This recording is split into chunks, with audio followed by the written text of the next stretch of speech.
Relationship management. Don't be the shark. I really wanted to use this video as an opportunity to talk about great relationship management.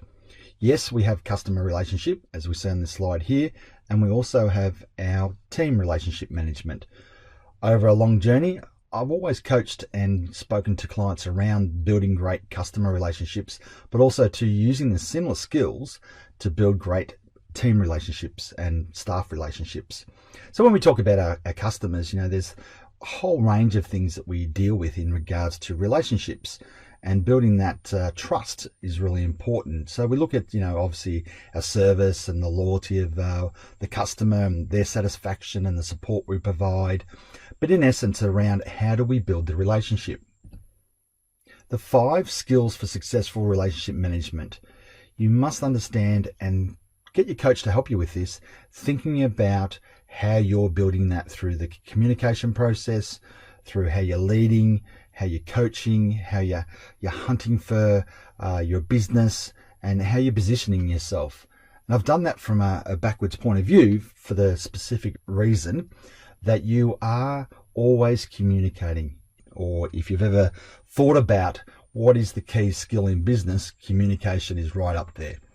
Now you must understand how to position yourself and how to really put you as the leader or as the go-to person for your customer, and be that person that they really want to connect with. And we're always hunting, we're always networking, we're always listening out for opportunities, business opportunities.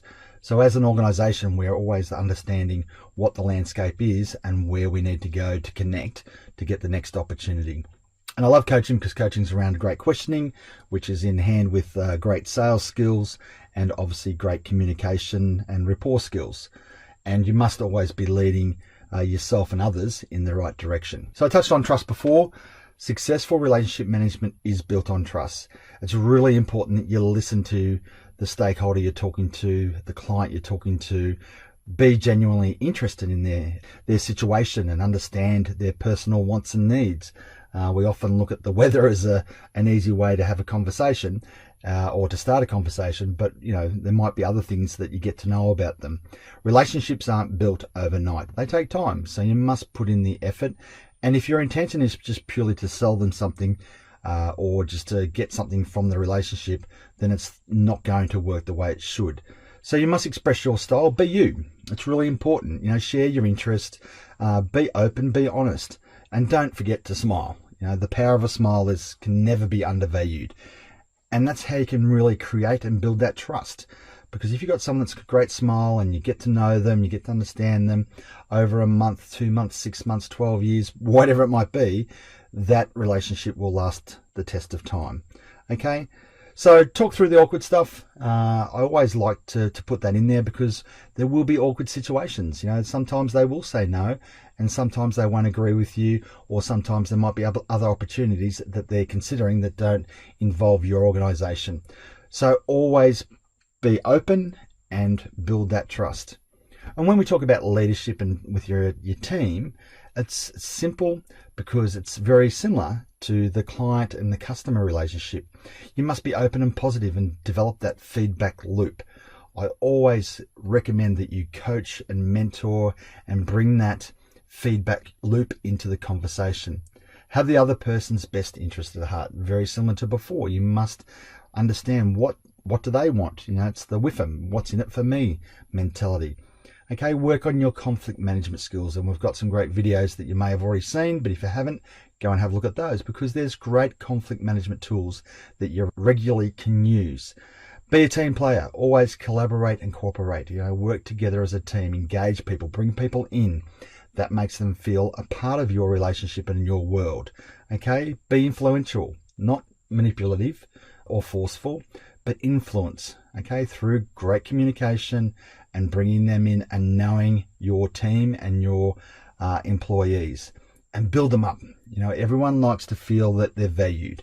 Okay, and by building them up and being kind and strong communication skills, you're going to be getting better relationships and lifelong relationships. I've had situations where it hasn't quite worked out with a team member. It's just not the right career fit or opportunity, so they look to go elsewhere. But because we have that trust and we have that respect, we've always had great communication and great positive conversations around what is best for us and what is best for them in their career journey. So it's always good to have that great relationship. And I said at the start, don't be the shark. So I love this process. I've used it for many years and it's quite simple. It's a relationship management process. And whether it be customer or team, I have a client relationship management, a CRM, that I use. So when you get to meet someone, let's talk about customers first, meet someone for the first time, within a week, it's always good to, follow up thank you or an email saying, hey, it was great to meet you the other day. I remember we talked about this, this, and this. And then 2 weeks after that, send them another bit of information or direct message them or send them a text, or there might be something that they talked about that they're interested in, football or soccer or cricket, that you might come across, an article that you may have read that might be relevant to their industry sector or to their position. 4 weeks after that, maybe touch base again, catch up for a coffee, see how they're going, just to check in. If you have presented a proposal, well, you might have a proposal process, but this is a relationship process. So it's important to understand just step by step. And 6 weeks after that, you then send them an email again or just have a phone call. And then every 10 weeks, touch base. Okay, so 1, 2, 4, 6, 10.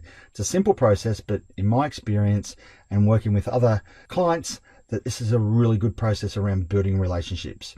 And with your team, you think about it, when someone starts, their first week, their third week, the seventh, it just follows through that process. So I hope that helps. It's just to give you a bit of strategy around relationship management.